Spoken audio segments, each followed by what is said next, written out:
I don't know why that continues to be hard for everybody, but now we are recording.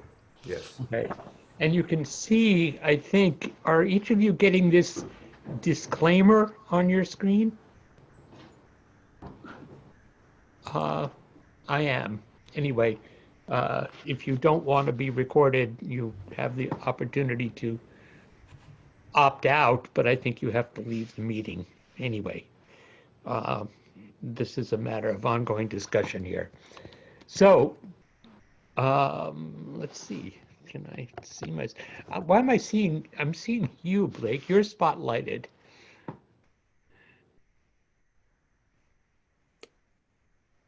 Not that I don't want to see you. You're beautiful, but you know. Okay. Thank you. Great. Um, so today's talk is entitled An Appropriate Response. And it stems from a case 14 in the Blue Cliff record, which is a collection of Chinese, of exchanges with Chinese Zen masters. And this is an exchange with the famous Zen master Uman of the Tang Dynasty. A monk asked Zen master Uman, "What is the teaching of the Buddha's whole lifetime?" Uman replied, "An appropriate response." Now, Master Uman was a crafty devil. He was a master of what were called live words, which were uh, expressions, words, responses that could uh, help his students to wake up. And he is one of the most quoted teachers in the record of the Tang Dynasty. He lived from 862 roughly to 949. Uh, and just to, I'm not going to talk about him much, but uh, this struck my fancy. One day when he was in his 80s, Uman composed a farewell letter to the king, and he gathered his monks in his temple. There were a lot of them. He had a lot of monks, and he read them a concluding statement. He said, "Coming and going is continuous. I must be on my way." And with that, he sat down in a lotus posture and he died. Uh, and his preserved corpse was venerated for 1,000 years, literally.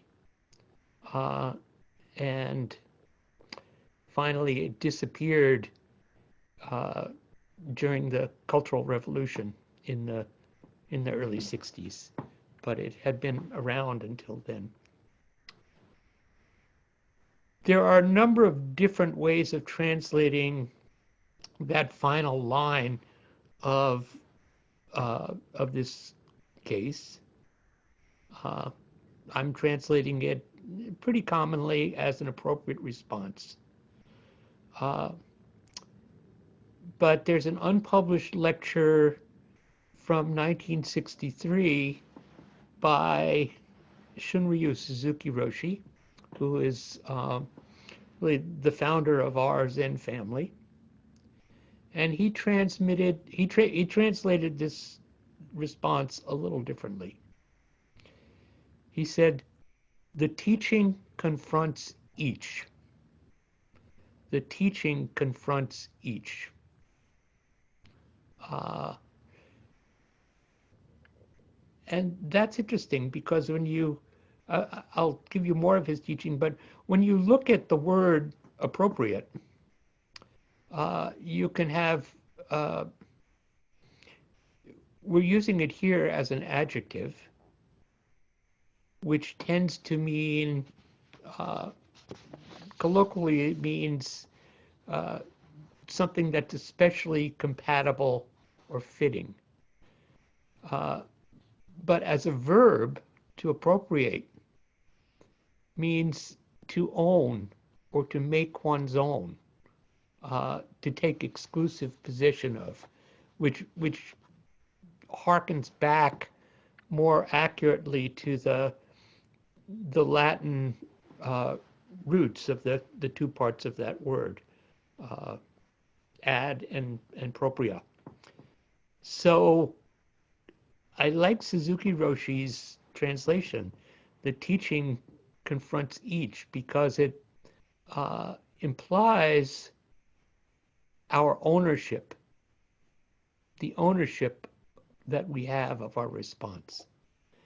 So what Suzuki Roshi wrote was that the teaching given by Shakyamuni Buddha during his lifetime was accommodated to each disciple's particular temperament and to each occasion's particular circumstances. For each case, there should be a special remedy. According to the circumstances, there should even be teaching other than the teachings which were told by the Buddha. So for each case, there should be a special remedy. That resonates with my understanding of the Buddha's teachings as medicine.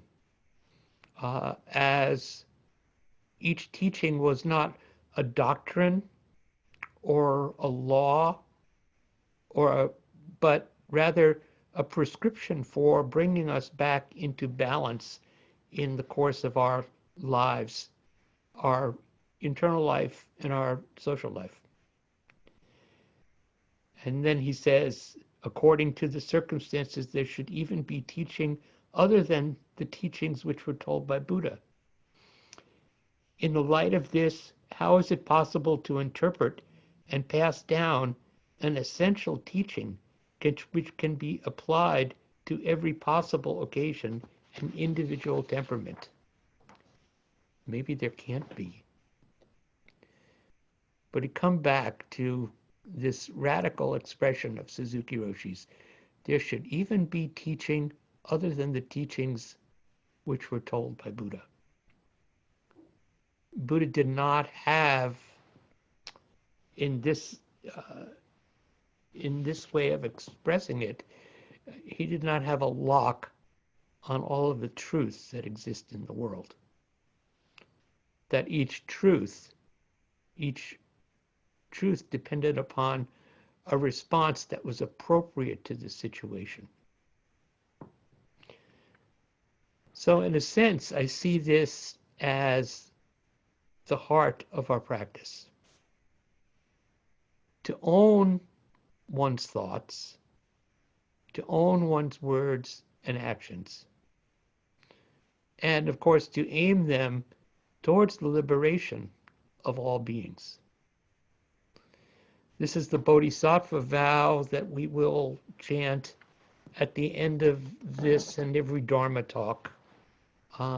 But having said that, we'll just continuously raise this question: what is an appropriate response?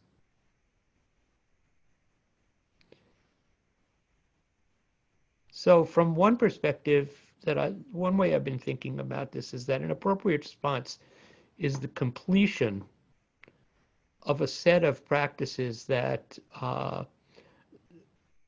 quite a number of us know as the three tenets.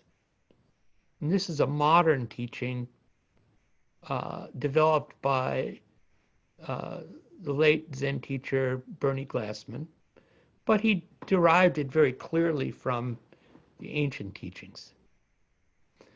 And this morning's lecture will not go into them in great detail.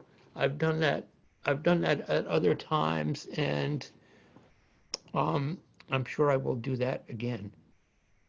But these three tenets are this: not knowing, bearing witness, and my own version of the last tenet is an appropriate response.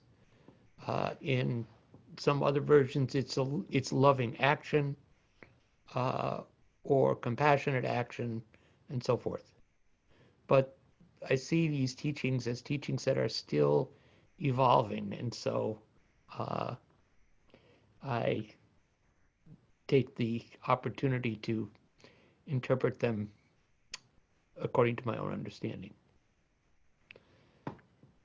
So, not knowing, bearing witness, and an appropriate response. We begin by looking at a situation with a completely open mind.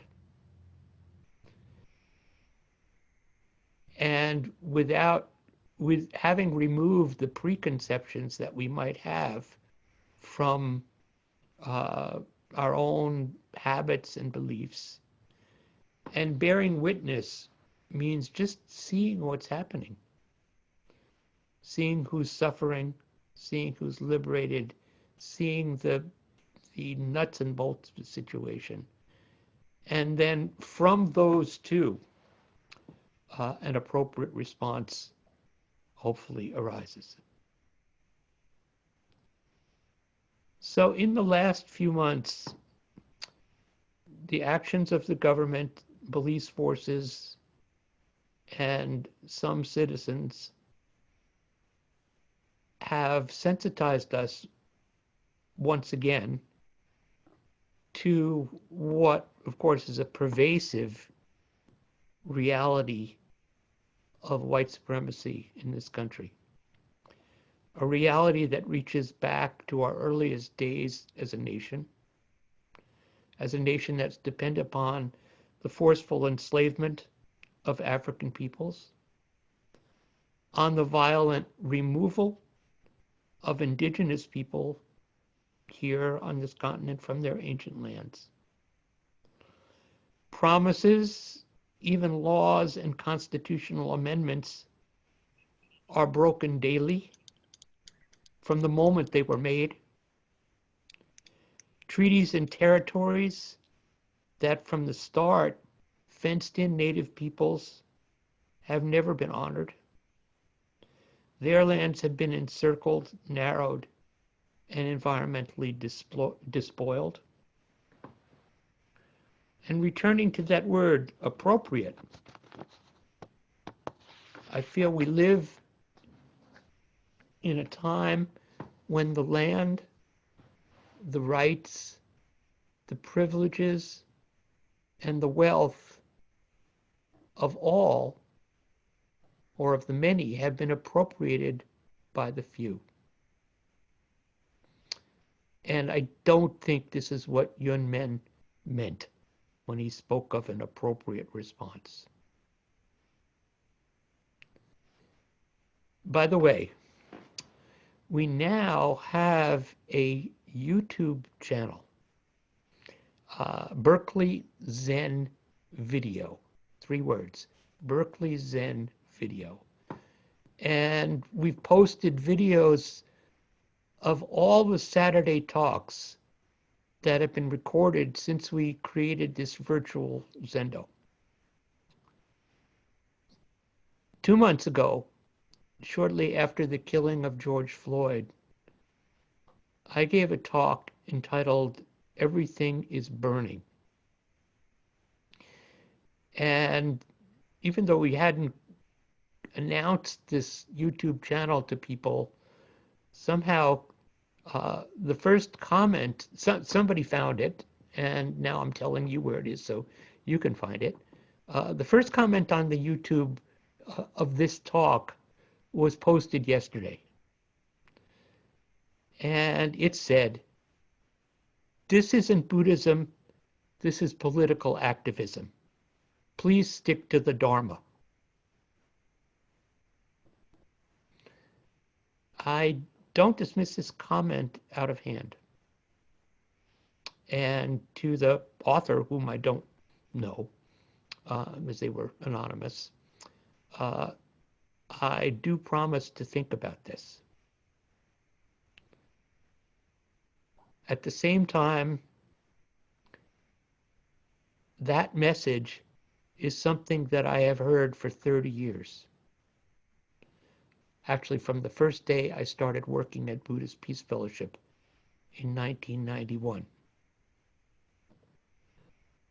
From my perspective, what is being characterized as political activism, and therefore marked by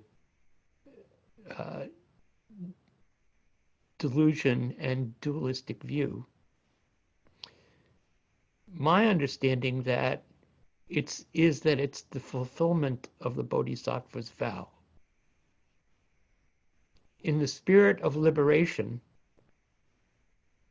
we try to see each being as equal in human value.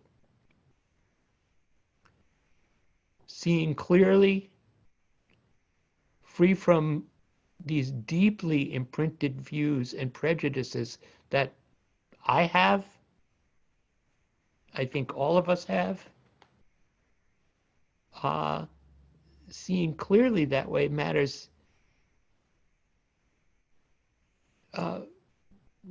greatly. To be free from these habits and views that are so deeply implanted in me that I'm capable of acting out harm even before I see what's happening. Now, I'm sure that some of you who are watching this morning, listening, may also have a concern that I am veering away from Buddha's teaching. And given the fact that I know I fall far short of Buddhahood, you may be right.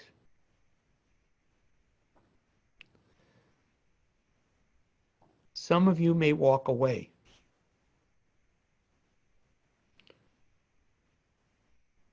Those of you who stay are invited to, metaphorically, hold my feet to the fire.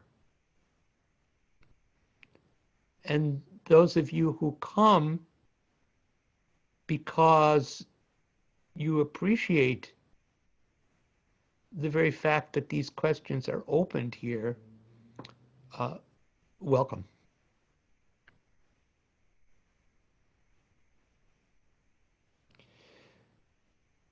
But I will say that in this time of pandemic and fear, environmental threat, and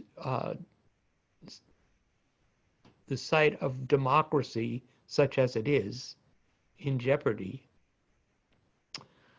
I plan to continue to raise these questions and to address them to the best of my understanding in the spirit of Buddha Dharma. And to own that I am very aware that the Buddha Dharma has already saved my life several times.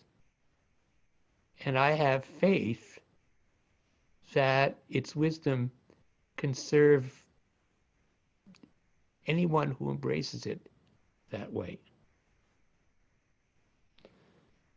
So I don't think that the perspectives I'm laying out are modern distortions of Buddhism.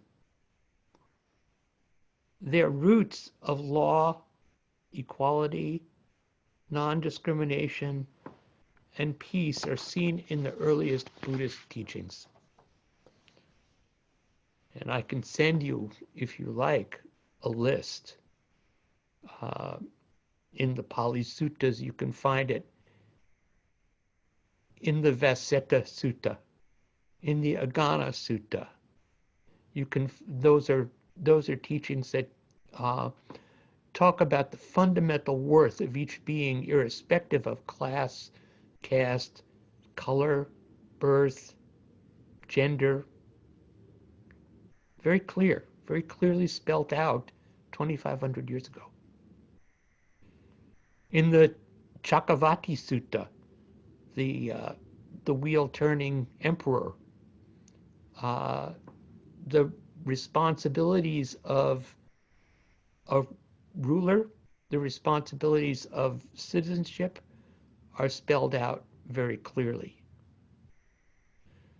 This is further articulated in the rock edicts, the pillars and rock faces that were carved all over India by the Emperor Ashoka.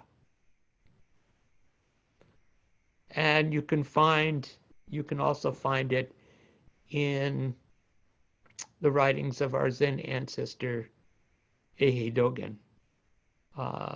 Particularly, you can look at sections of the Bodhisattva's four embracing dharmas and see how he talked about the responsibilities of people and a ruler, people and a governor or a king or president.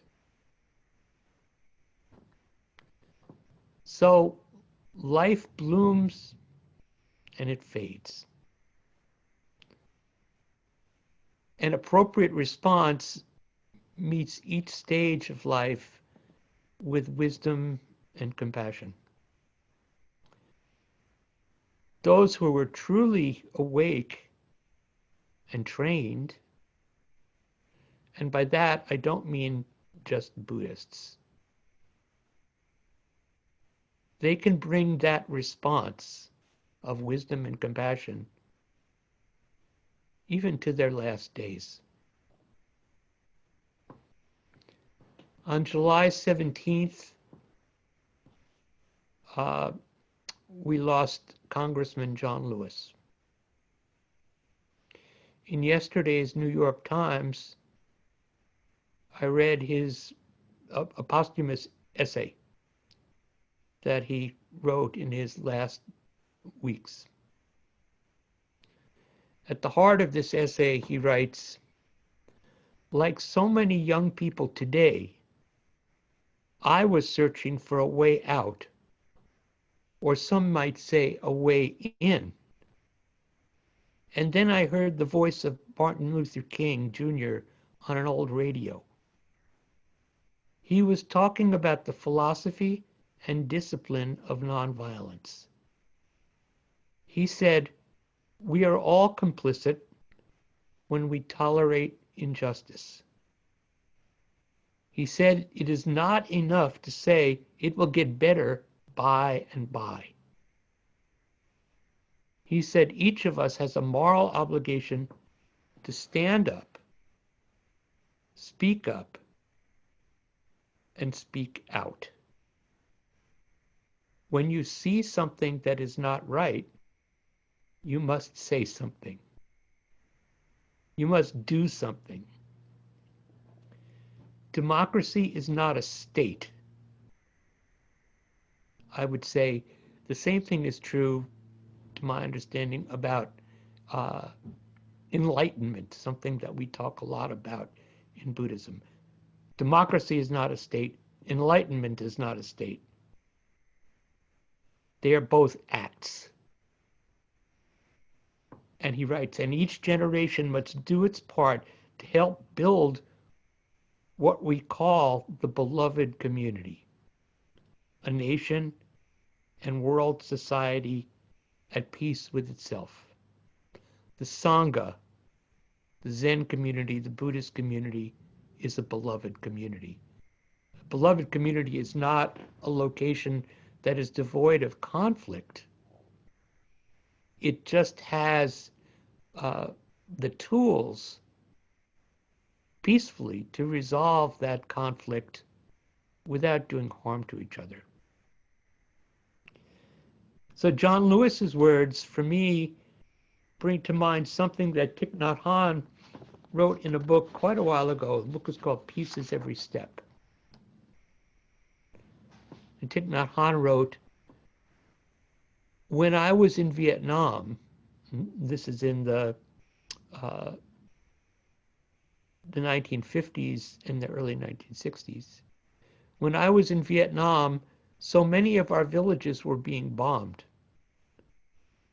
Along with my monastic brothers and sisters, I had to decide what to do. Should we continue to practice in our monasteries, or should we leave the meditation halls in order to help the people who were suffering under the bombs? After careful reflection, we decided to do both. To go out and help people, and to do it in mindfulness. We called it engaged Buddhism. He adds, mindfulness must be engaged. Once there is seeing, there must be acting. Otherwise, what is the use of seeing? We must be aware of the real problems of the world. Then with mindfulness, we will know what to do and what not to do to be of help. Those words and John Lewis's words seem to me to fit hand in glove. And it's not so surprising because to some extent, John Lewis and Thich Nhat Hanh had Martin Luther King as a teacher. So what is an appropriate response? In his final essay, John Lewis continues and provides this answer. Ordinary people with ordinary vision can redeem the soul of America by getting in what I call good trouble, necessary trouble. Voting and participating in the democratic process are key. The vote is the most powerful, nonviolent change agent you have in a democratic society. You must use it because it is not guaranteed. You can lose it. We've been hearing all the various ways we could lose it over the last few days. Postponing the election, basically shutting down the postal system or making it function in a way so that it can't deliver votes in a timely fashion. So, vote is the most powerful nonviolent change agent you have in a democratic society. You must use it because it is not guaranteed. You can lose it. So, for a moment, I will climb up on my soapbox, so to speak. This morning, we are 93 days away from the 2020 election. Perhaps the most important election in our and our children's lifetime. My soapbox is the vote itself. This is an appropriate response. That's what John Lewis was pointing to. This vote that is not guaranteed, but is our right, is an appropriate response. From this dharma seat that I'm sitting in today, I feel the responsibility to address all beings and include all beings, recognize all beings, irrespective of political views and beliefs. So I will not talk about whom to vote for here. But if you want to talk to me, you can give me a call or send me an email when I have stepped down from this seat, and I will be glad to share what I think. And be glad to share how some of us are very actively engaging with the electoral system as this election approaches.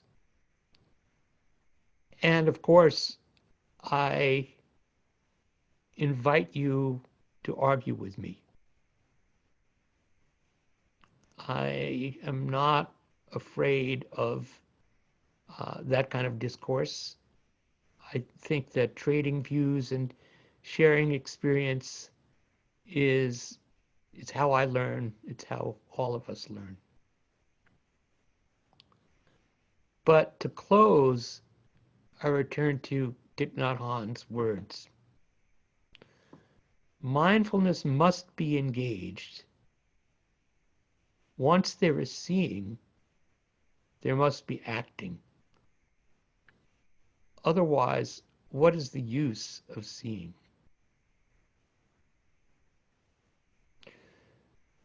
When we're sitting in zazen, we are seeing ourselves. We don't leave that in the zendo.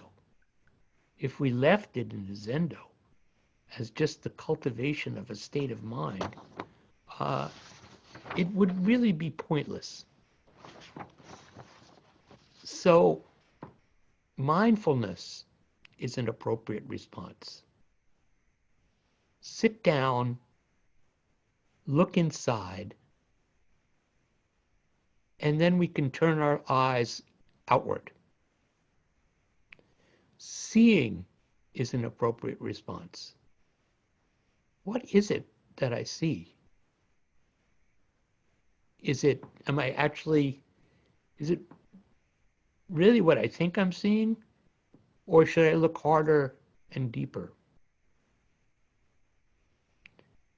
And acting on what we see and think, acting for the benefit of all beings is an appropriate response. And for me, this acting is also, it's contingent on the beloved community. I am not convinced that even what I see as an appropriate response is completely correct. So I depend upon friends. I depend upon teachers. I depend upon you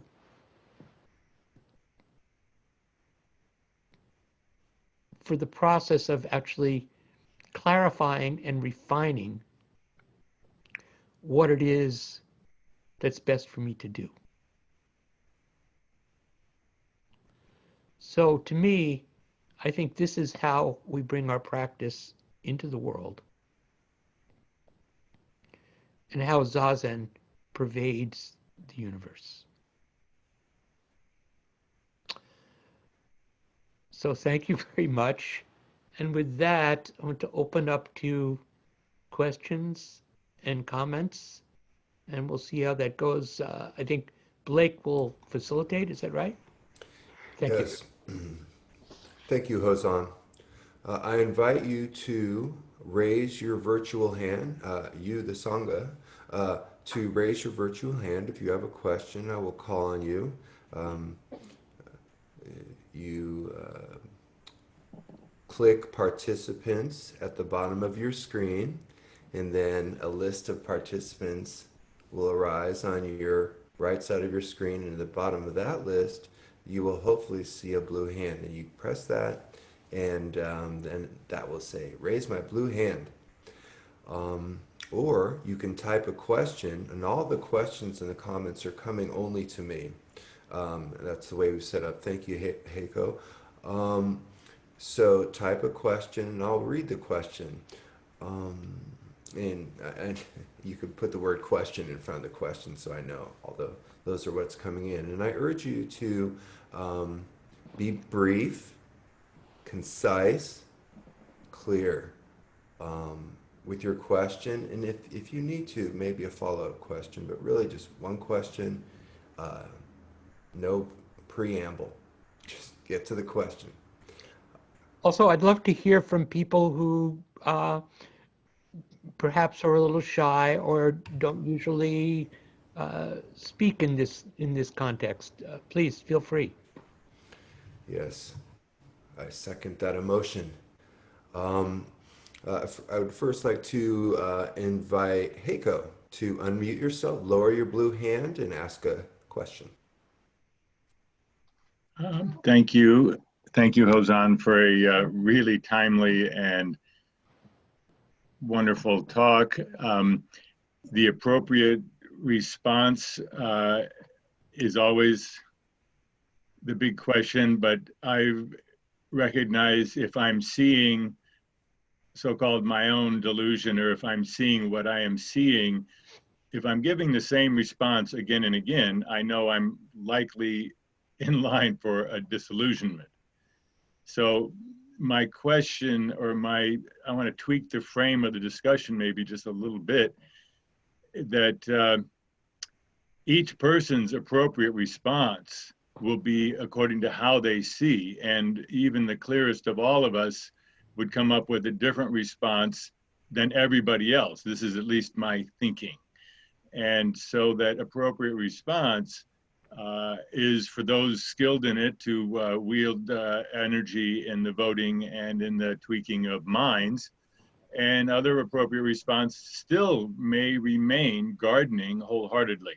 I'd like to see how you respond to that, or what you think about that extent of variation. Thank you.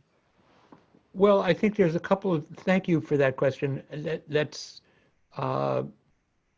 I think that's on the mark. And I have two, it goes in two directions for me. One is that an appropriate response, first of all, is going to relate to what we are trained to do.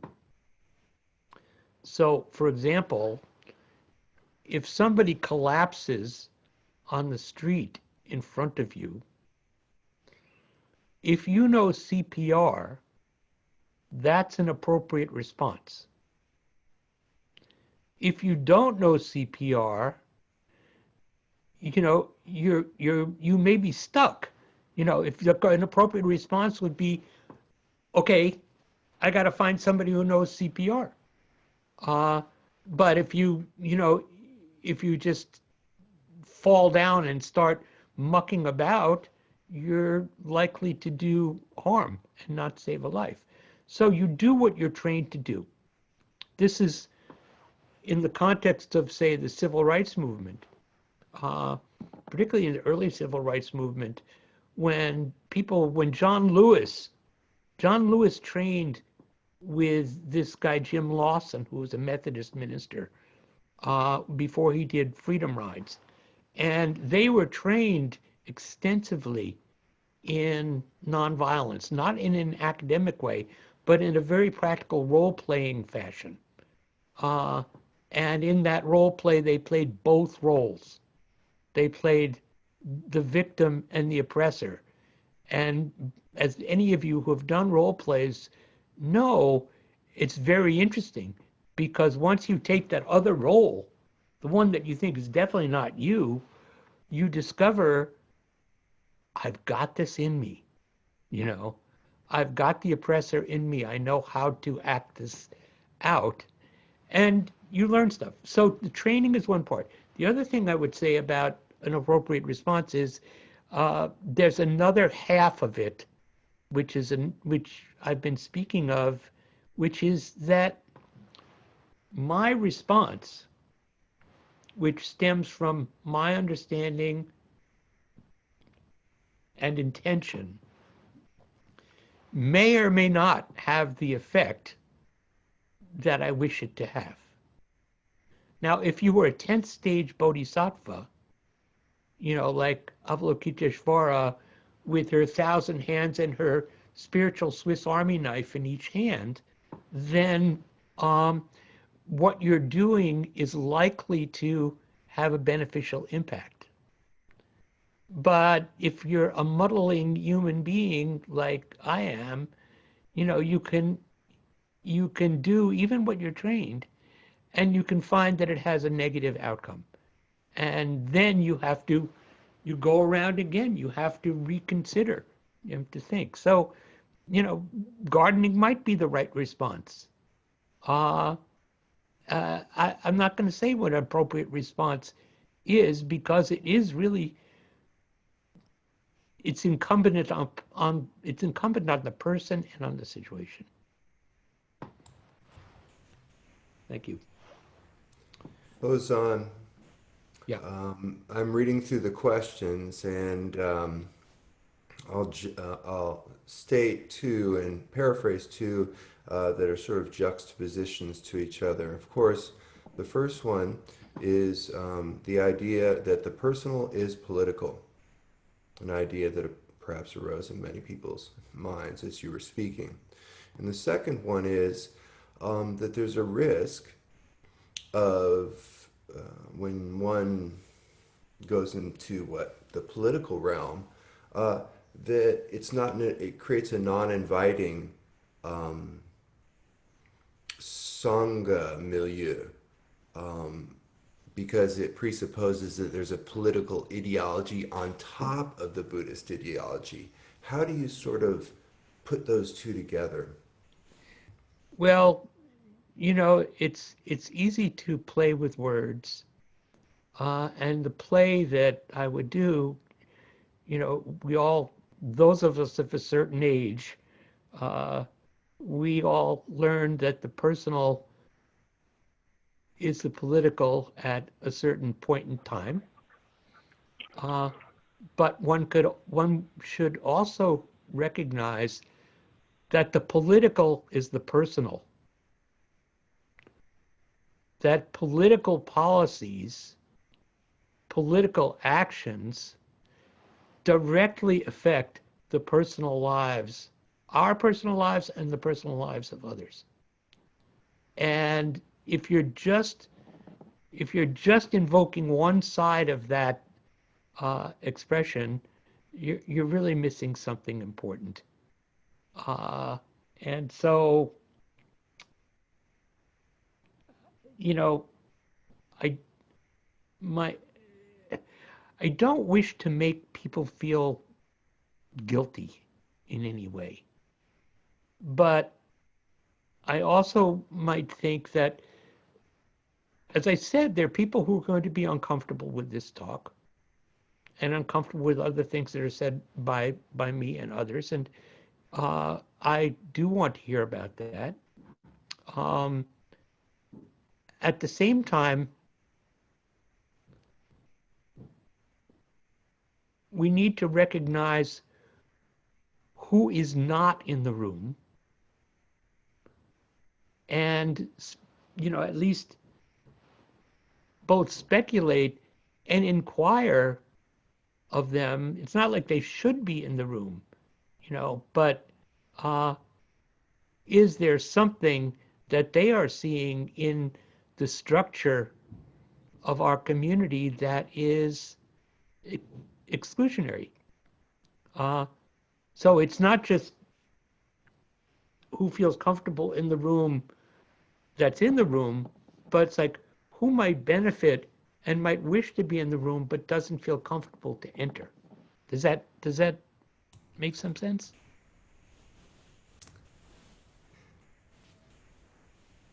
Wonderful. I'd like to invite Judy Fleischman to lower her hand and speak. Thank you, Hozan, very much. Can you hear me okay? Yeah. Yeah.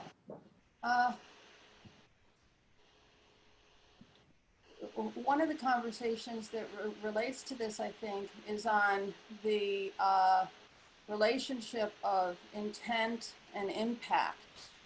And so I'm wondering, in terms of being responsible myself, to be as aware and invite how my action or my contemplated action might impact someone.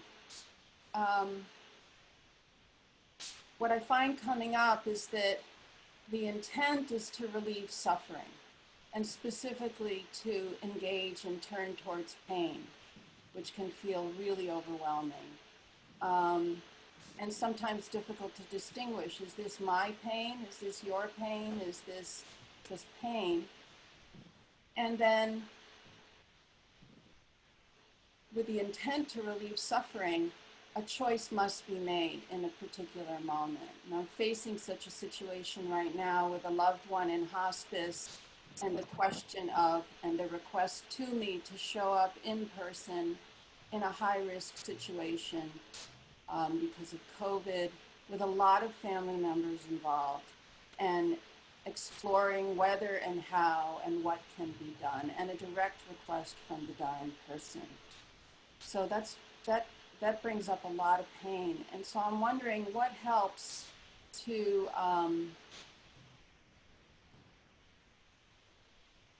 discern an appropriate response when there is a time frame for an action to be taken. Mm-hmm. You know, I mean, one thing that comes to mind in that situation, and it's, you know, it's kind of a formless question in a sense is whose pain? You know, the person sitting in the hospital is in pain and may wish contact and touch, etc., which is totally understandable. But, you know, I can only speak, I want to speak for me, not for anyone else, and just say that sometimes my pain appears to be the global pain. And so this bearing witness step of the three tenets is calls for a very, because this is one of the factors of enlightenment, investigating the dharmas. And so when I'm investigating the dharmas, I'm trying to investigate what it is that I am experiencing, and to make sure that I can, that it's not, that the pain I'm trying to relieve is somehow not my own, if you understand. You know, it's like I'm not trying to get myself out of an uncomfortable situation. I want to make sure that I'm actually trying to meet the suffering of others. And, you know, sometimes it's a very difficult thing for me to see. So that's kind of the standard I would apply, I guess. And that's the first place I'd look, which doesn't really totally answer the question. But, you know, I don't know what I would do if I was called to a hospital in that situation. Again, what are we trained to do? Which means, how are we trained to look at ourselves in the context of being non-separate from everyone else? I think I'll leave it there, if that's okay.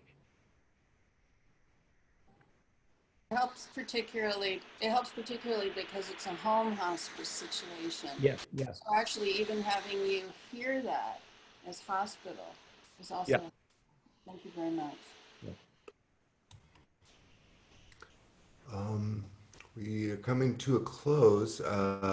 Perhaps Susan Moon, I invite you to unmute yourself and sort of, yes. Thank you, Alan. Yes. I just want to kind of refer back to Heiko's question about some people might have different responses, and I've been, is it possible for a person to say, well, I didn't ask to be born in this world, and I don't study what's going on in the world, and I don't read the newspaper, but I try to be a good person, and I take care of my garden, and I take care of my family, or whatever. And for me, voting would not be an appropriate response, because I wouldn't cast a ballot for the right people, because I'm not doing all the research that you need to do to go vote, and that's not what I am best at doing. So I prefer not to vote, because I might unwittingly be causing harm, and that's not my realm of action. My whole life is based on the premise that that's sort of not okay, but why isn't it okay? Or what about that way of looking at it? Why does everybody Why is everybody obliged to go vote? I don't think everybody's obliged to go vote. You know, I certainly I can understand that. I can understand that position, and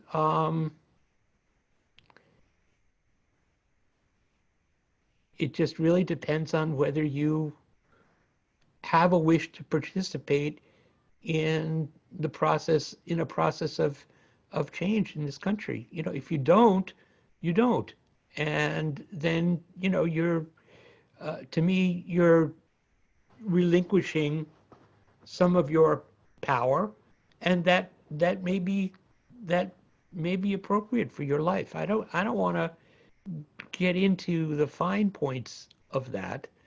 Uh, and again, it depends on your training. You know, that person is doing what they're trained to do. I can't say their training is right or wrong. It's certainly not what my training is, but to be quite honest with you, you know, for most of my lifetime, I have really felt that my participation in the electoral process didn't mean a thing. And I've come to think differently about it. Uh, and that was a process of, that's through a process of training. So, you know, and I think it's, to me, I think it's bodhisattva training. It's recognizing how we are interdependent and how we co-create the world that we live in. And, you know, if you trust other people to make those decisions, then fine. Then what you see is what you get. Well, I want a follow-up question, which is, well, what if, I mean, if you're going knocking on doors to get out the vote or writing letters to get out the vote, and somebody comes to the door and they say, well, I don't believe in voting. I'm not into that. You don't just say, oh, that's cool. I mean, it's when we try to get out the vote, we're saying to people, well, it's important to vote. It's important to exercise your right to. And there's some level at which I don't really feel like it's okay. And yet, I'm not sure that that's fair. Well, I think this is where I want to go back to what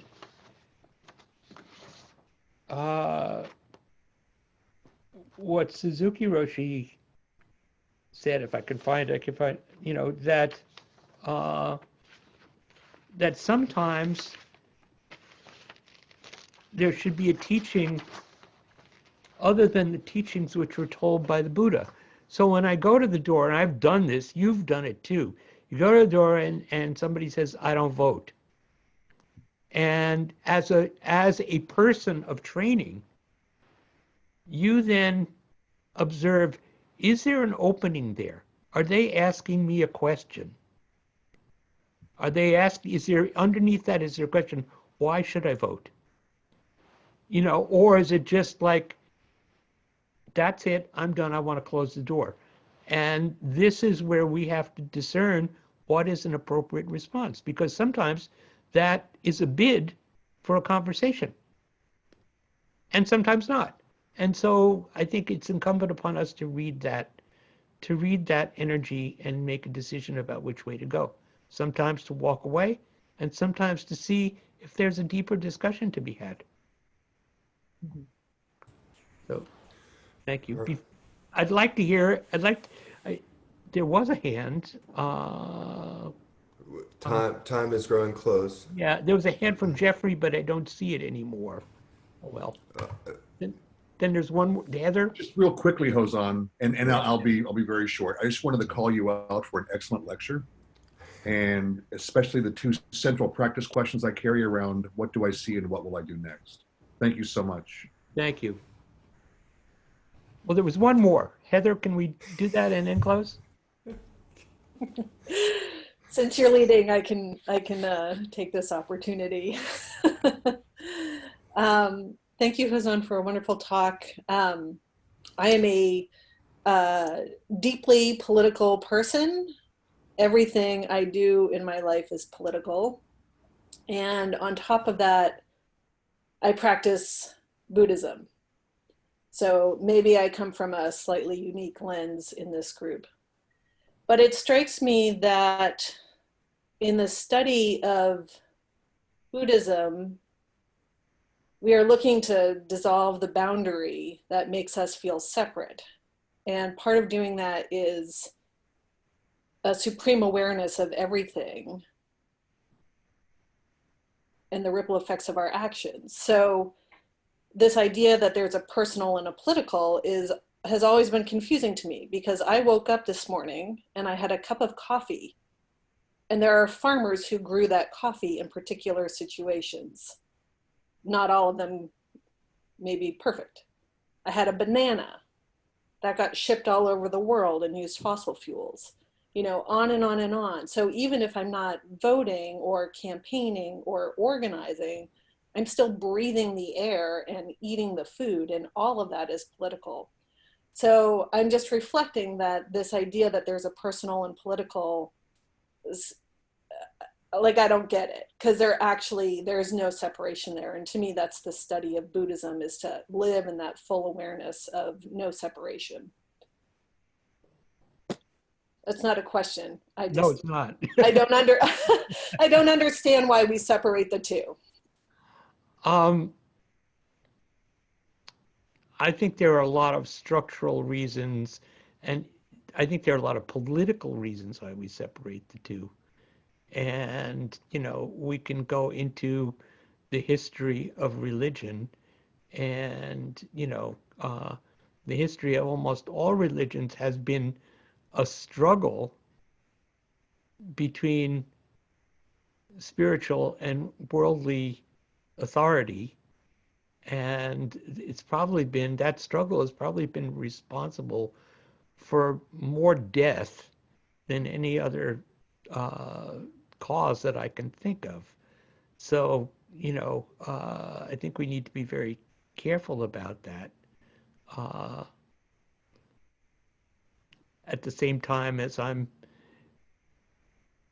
trying to articulate a compassionate, human, and life-preserving set of values as common to the Dharma and to the politics that we wish to further. So good luck to all of us. Thank you. Thank you. All right.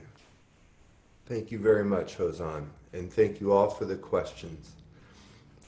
Let me post the vows. You can am I allowed to post to everyone, or you? I think it's only, I'm not sure. Check it out. I can. I'm just going to put my email here. Wonderful.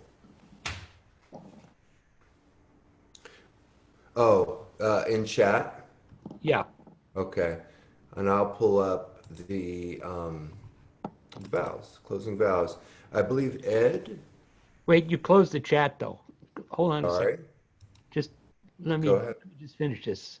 Mm-hmm.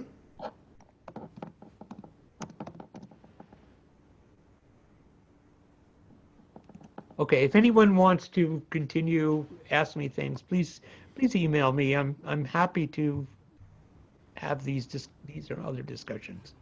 Thank you. Let's go ahead.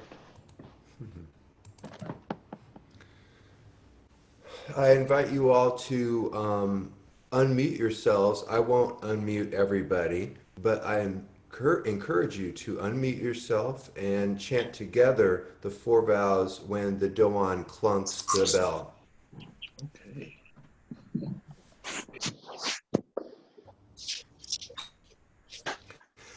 Beings are